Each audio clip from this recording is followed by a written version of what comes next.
Welcome to USA Global TV and Radio, where our mission is to provide education, entertainment, hope, and inspiration. USA Global TV and Radio connects you with experts and audiences all around the world every single day to help you succeed in business and to live a richer life. Visit us at usaglobaltv.com to learn about career and life-changing training and mentoring programs like the Listening Mentor. Subscribe to our newsletter to stay informed about our special programs and offers. Discover how you can become a guest on one of our shows or a host or producer of a USA Global TV and Radio show of your very own. That's USA Global TV and Radio, where the doctor is always in.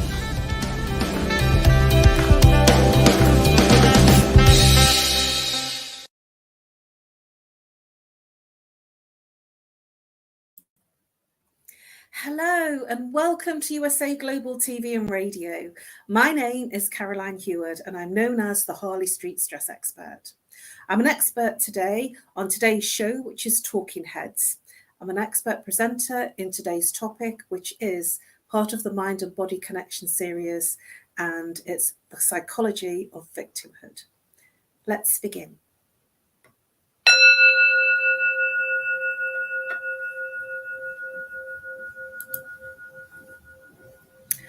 Let's start with a quote by Dean Koontz.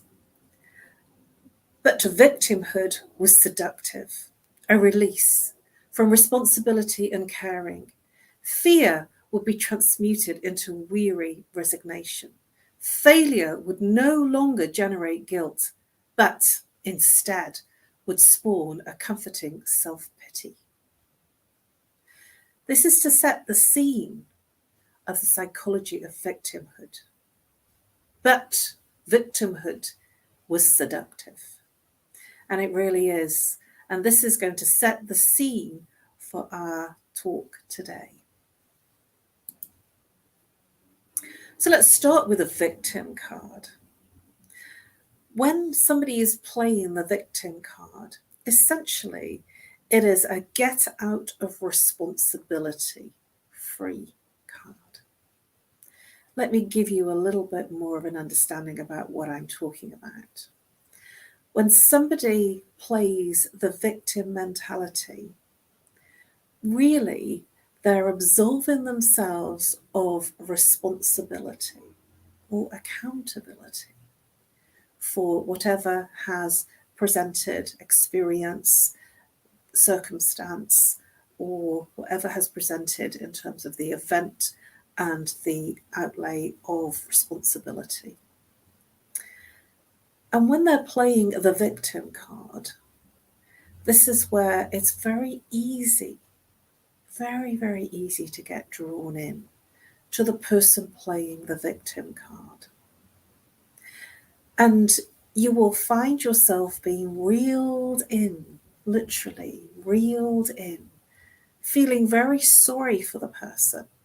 And when you've finished being in their company, I can assure you, you will feel very drained with being with that person.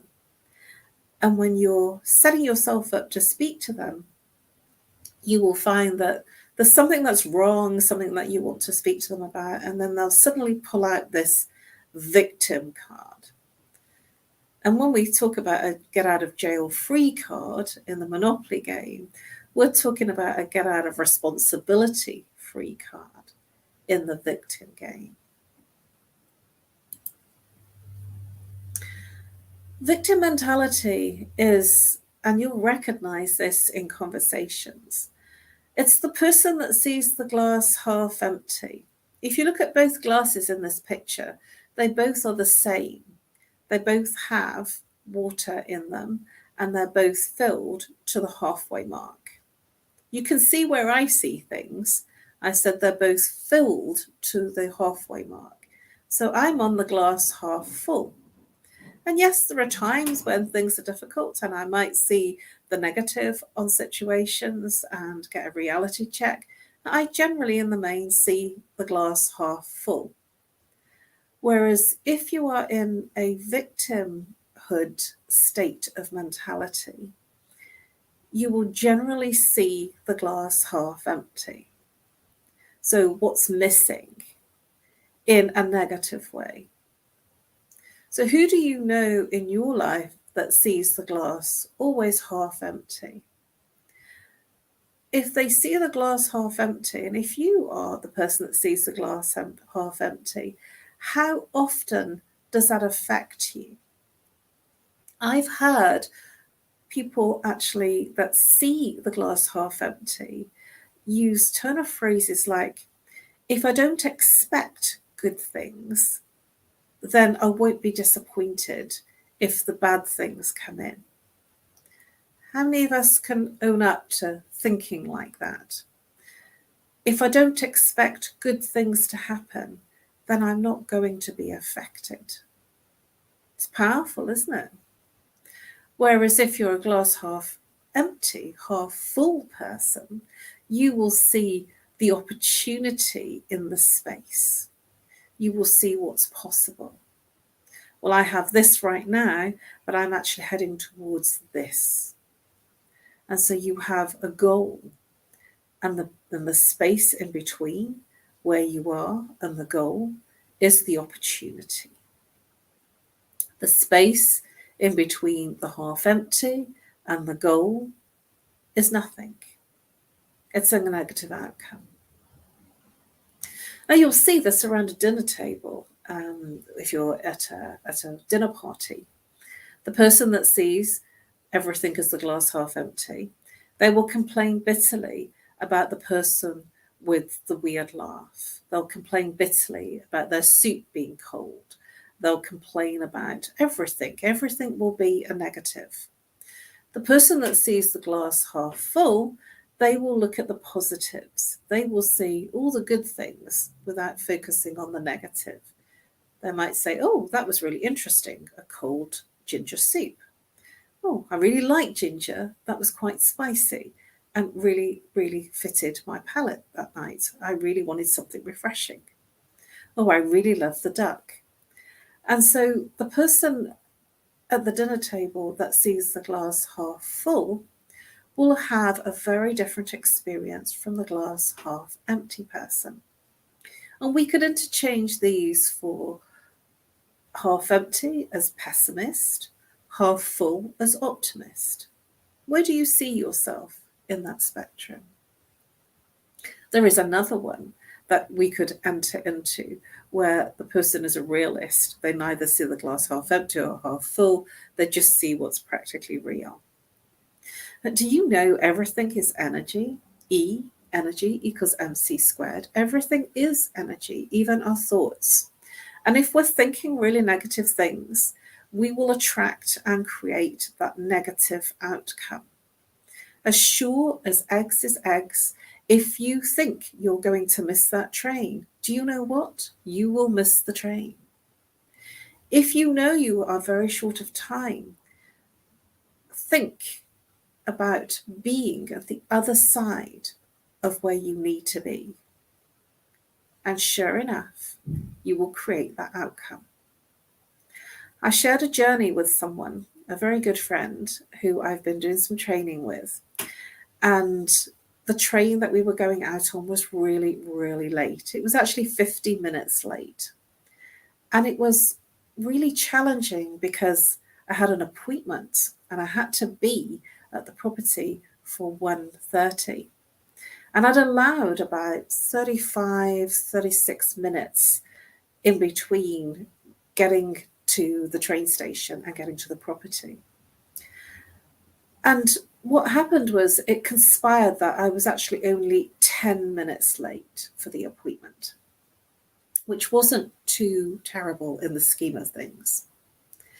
Now, the person I was with was frantically getting worried, getting concerned that the train going back would not arrive and she would be home really late.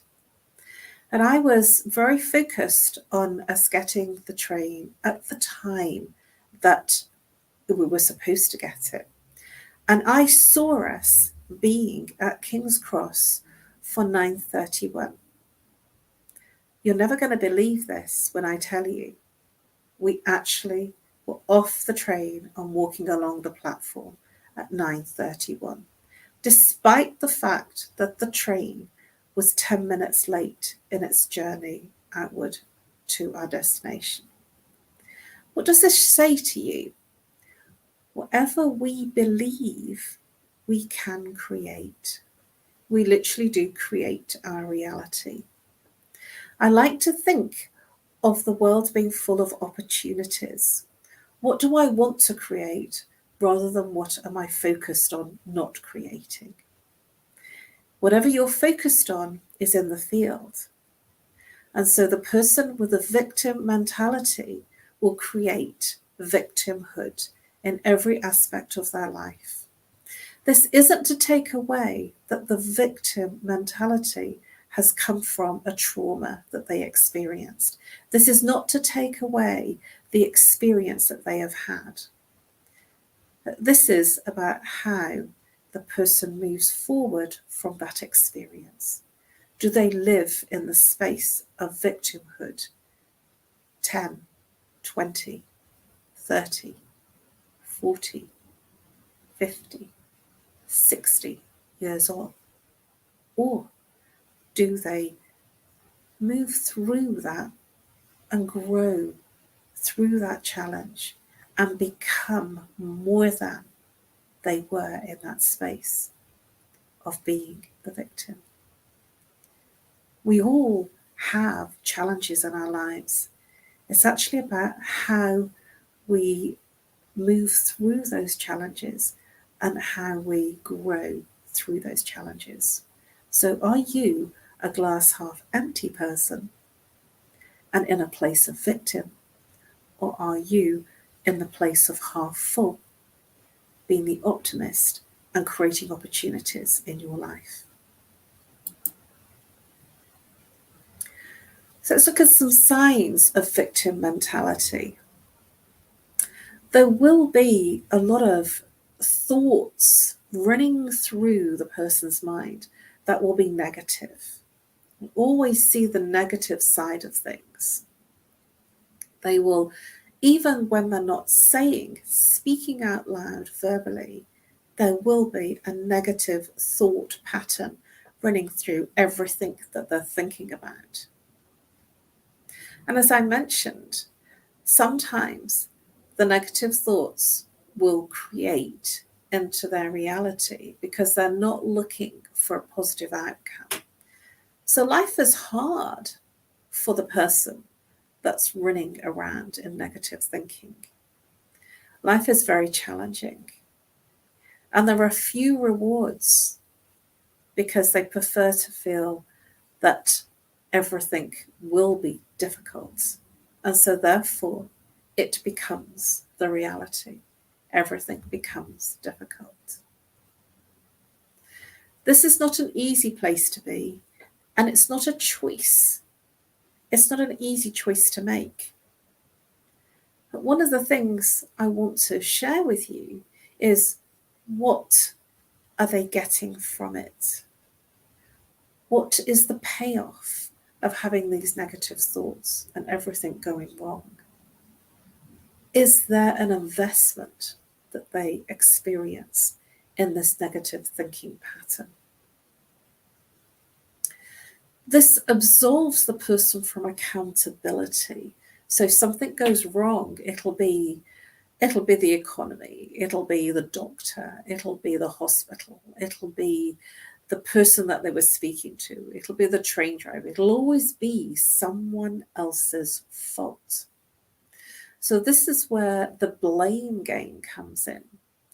And when you're pointing your finger out externally to you, what happens is you literally take yourself out of the power of being able to control it. You give your power away. You give your control away by not being accountable or responsible for the outcomes that you experience.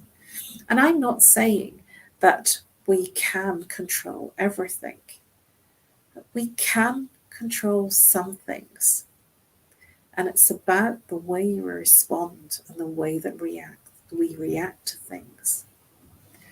We can't control many things in our external environment. We definitely can control how we respond. And that will affect how we experience and how we suffer or not suffer. Anger and frustration is a very common sign that someone has victim mentality. They will be walking around almost like there's a yoke around their neck, and they will feel very, very heavy around the shoulders. They'll almost be walking as if they've got the weight of the world on their shoulders, that things are very difficult. And there will be, underneath their experiences in their everyday, a frustration. And for some at times, an anger of, why is it like this for me? Why am I suffering this way? And this frustration is fueled by more frustration and anger. It's a vicious cycle. But when you're holding the hot coal of anger in your hands, the only person that gets burnt with that hot coal of anger is you. If somebody hurt you in the past and you carry that anger about what they did to you, it doesn't hurt the other person. It only hurts you. And that's the crazy thing about it, that the person that persecuted you all those years ago has got off scot-free. But they're still in your mind, they're still in your emotional body, and you're still having the effects as if the persecution is still going on. I'm not saying it's not right to be angry or frustrated.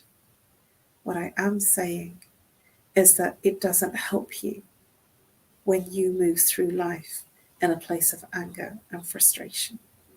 It might give you energy to keep going, but it actually gives you a harsher and a harder life to live. Which leads me very neatly into the space of the final sign I'm going to talk about of victim mentality is a self-sabotaging mechanism. If something's going to go wrong, boy, it's going to go wrong. And as sure as you think about that something going wrong, it will go wrong. It will be difficult. It will be challenging. When something happens to me that's difficult, I usually straight away look at, what have I learned from this? What will I do differently next time? If I've come up with a technical challenge, I always move through to say, what can I do to change that experience so I don't experience that difficulty going forward again?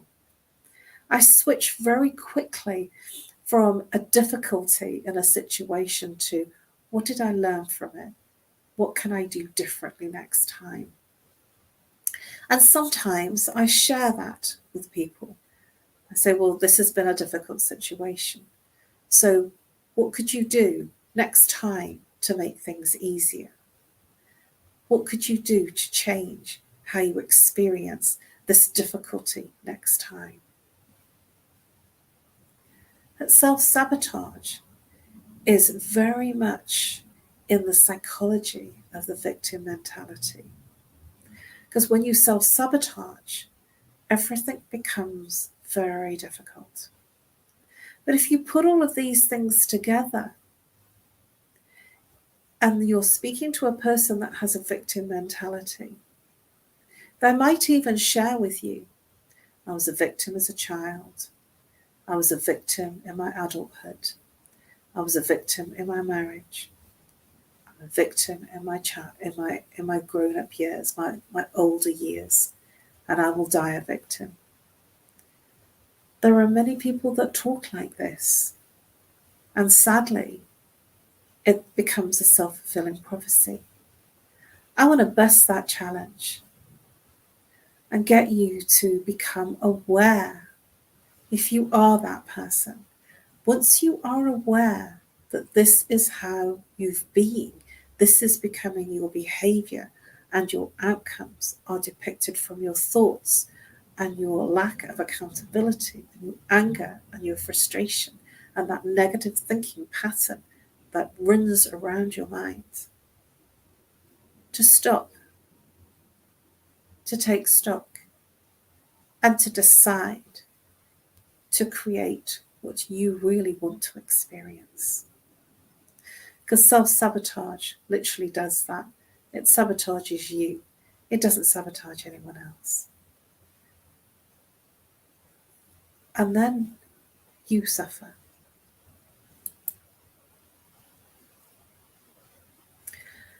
I want to now look at the victimhood abuse, the other side of the coin of the person that's in victimhood mentality and suffering. There is a huge manipulation in their suffering that draws you in.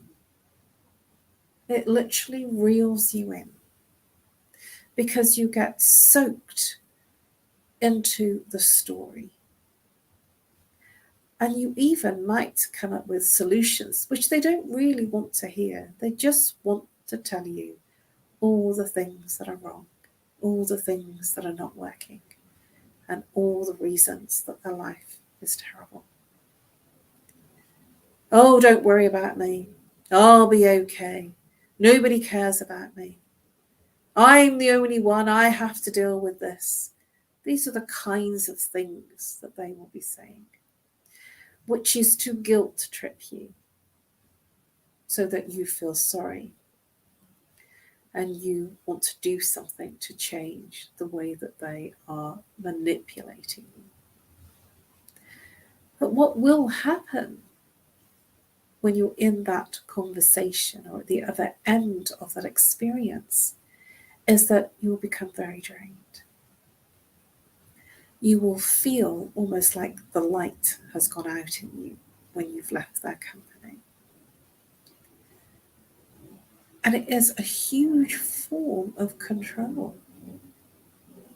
So even though they are suffering, it's a very, very softly the way that you're reeled in, controlling. And when they have the control, this is how a person in victimhood mentality can gain their energy.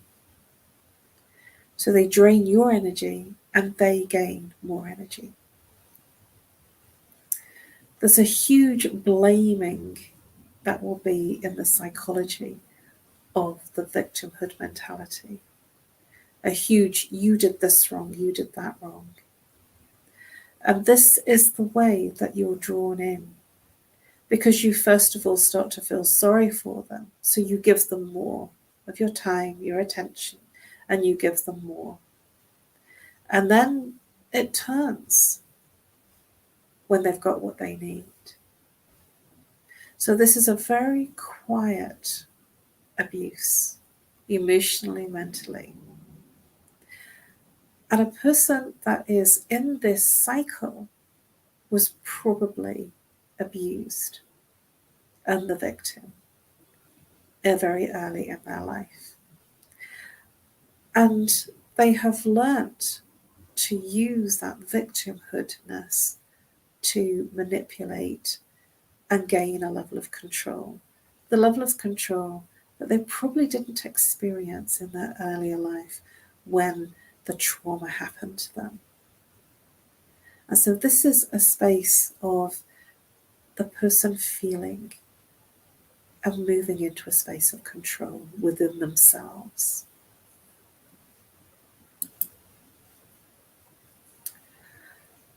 Don't give away your power with a victim mentality.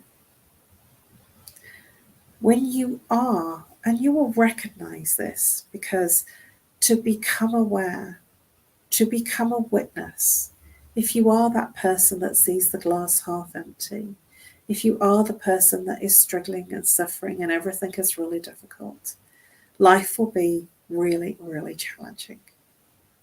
I won't take that away from you. You will be absolutely challenged every single day. When everything external to you is causing your problems, your power is completely gone to control how you can experience moving forward. So my invitation to you is to focus on the things that you can control and the things that you can change, and accept the things that you can't change. Because in that acceptance of the things that you can't change, you will actually keep more of your power and you will become more resourceful. And it is about accepting the things that you can't change and being comfortable to change or to decide to change the things that you can control. And one of the big things that you can control is the way that you respond and react in each situation. Because you can control your emotions and your feelings. You can control how you respond. Because when you control that, you have your power. And that gives you more options and opportunities to solve situations that become very difficult. When we're in a space of victim mentality and we're in a space of feeling that everything is on top of us, we lose focus and we lose control of what could be possible as an outcome. So my invitation to you is to accept the things you can't control and focus on the things that you can. And in that way, you will find more option for solution in the challenges that you face. Every narcissist is a victim. You would be very surprised that narcissism, it starts generally in childhood. It's learnt. It's learnt by the person that persecuted them. And that narcissist understands what it feels like to be a victim. And so when you see a victim, understand at some point there was a narcissist in their life. But narcissism and victimhood can be one in the same. A persecutor can become the victim, and the victim can become the persecutor. And my invitation to you, when somebody is very narcissistic in their relationship with you, is to go under the skin and find out more about them and find out where it started so that they feel safe with you, with themselves, and with their life.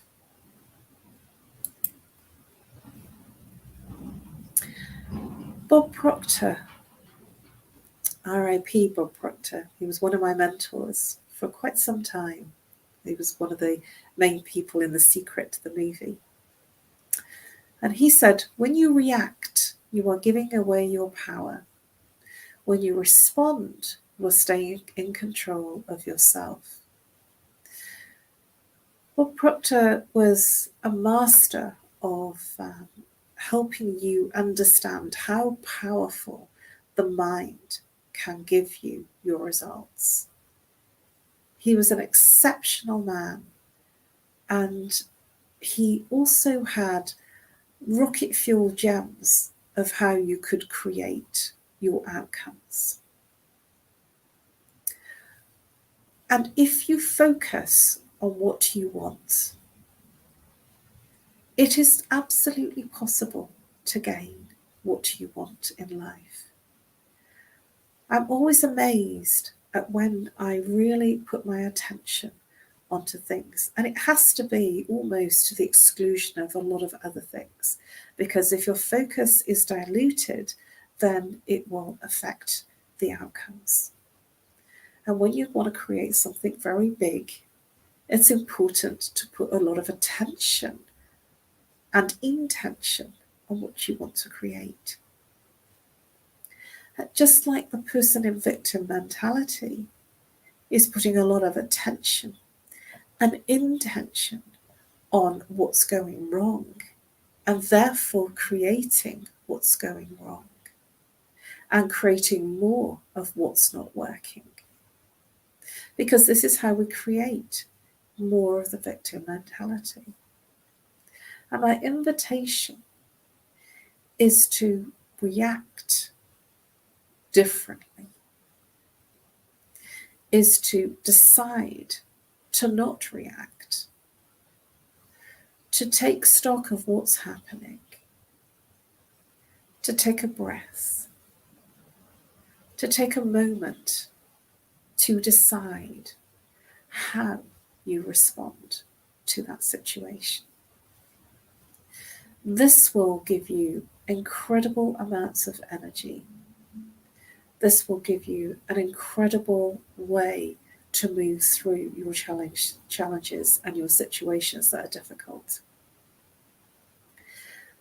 The victim is obviously an important archetype. Without the victim, we'll never have a rescuer. And I'm one of life's rescuers. But that does mean at some point I was a victim of something, which is why I know what it's like to suffer. And my invitation, because we can respond in a space of feeling worthless and useless and not actually gaining what we want, or we can take it as an opportunity. There's one more thing I want to really share with you, and that is when you are responding and reacting in the space of being the victim, it drains your energy. So you will feel very tired and very lethargic at the end of every day. And in that victim space, you will be in the mind. But when you move into the heart, when you reconnect into the heart and into your emotions and feelings, this is where we connect one heart to another heart, one person to another person. And we are all connected through the heart. My invitation is to move into your heart so that you begin to feel compassion for yourself and for others around you. Sometimes the victim is so busy in helping other people, they forget, or it gives them no opportunity to look at their own lives. And that's because there is a perspective deep inside them that doesn't feel worthy. If you're one of those people, I invite you to allow to diarize some time for yourself so that you become more of who you are really supposed to be, rather than who you think you should have been. Because none of us were born as a victim. You can decide to move through that victim space, and you can create lessons, growth, and you can change your life for the better, for yourself, for your family, for your community, and for all those around you.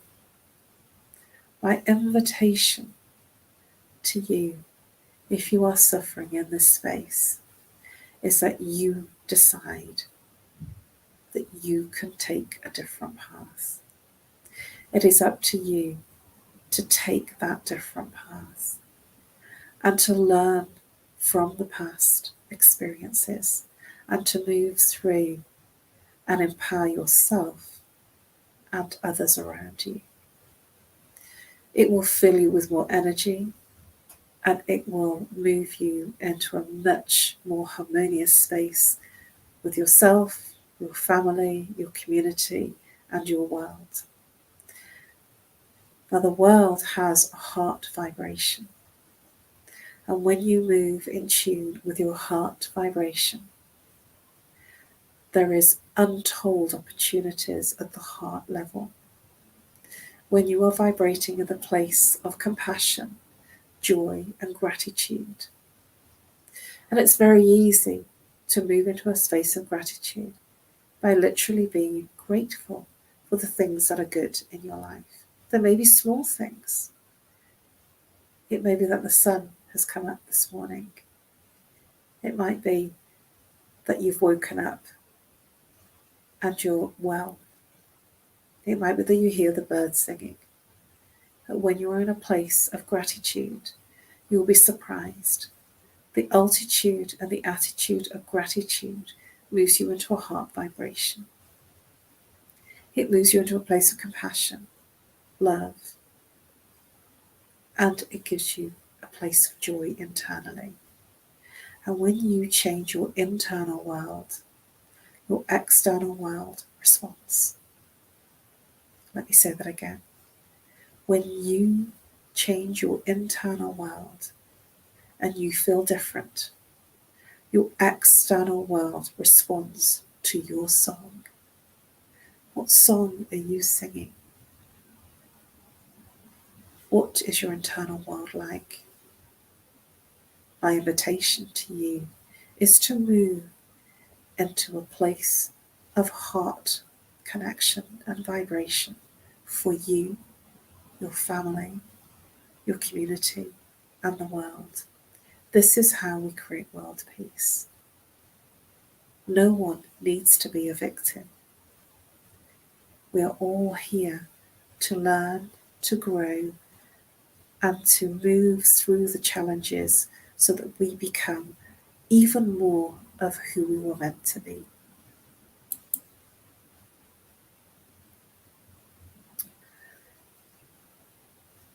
In this overcoming victim mentality, there is a martyrdom.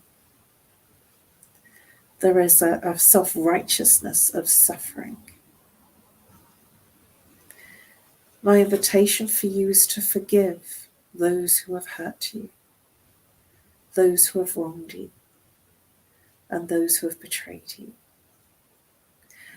And this forgiveness isn't forgiveness for the other person necessarily. Energetically, when you move into a place of forgiveness internally, something magical happens for you.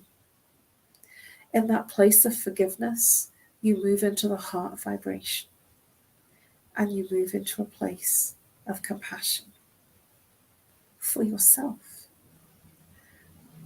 And this moves your mood. This elevates your mood because the forgiveness is for you. To move into a place of forgiveness moves you into a place of heart vibration. Forgiveness comes from the heart center. Meditation can move you into a place of mood change. When you meditate, you move out of the mind and the thoughts and the negativity and into your heart. Prayer can also move you. Dancing, singing, even taking a walk in nature. When you connect and commune with nature, it's incredible how much it can lift your mood. Move through your life by finding the meaning of what happened, of your challenges.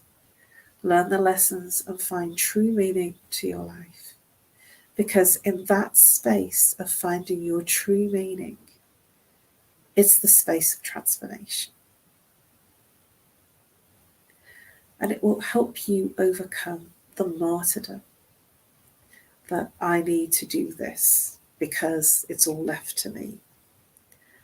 My invitation is to step into a place of meaning, of finding purpose in your life to the challenges so that you can help others as well as yourself overcome the challenges that you have.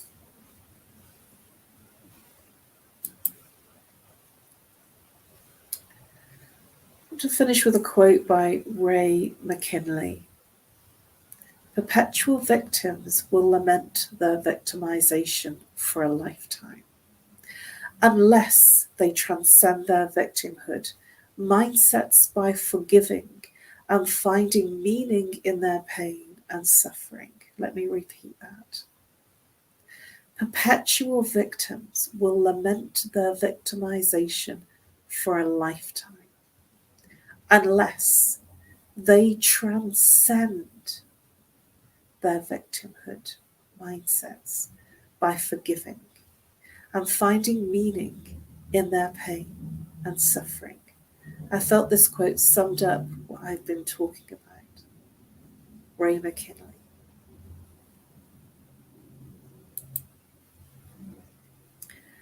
Thank you for your attention and your interest. Please subscribe to USA Global TV and Radio. You can find all of our Talking Heads episodes under the playlist titled Talking Heads 2022 and 2023 under my name. You'll find all the other Talking Heads experts under the banner of Talking Heads. Please do reach out to me if I may be of service to you.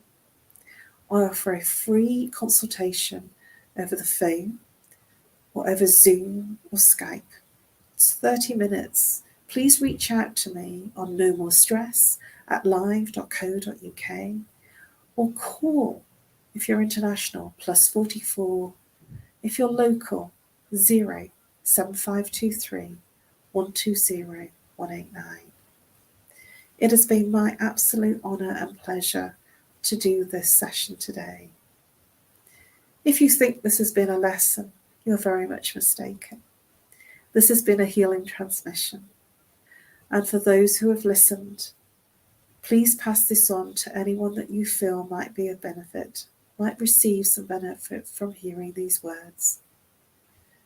From my heart to yours, I offer you healing of the mind, the emotional body, and healing of your soul and your spirit.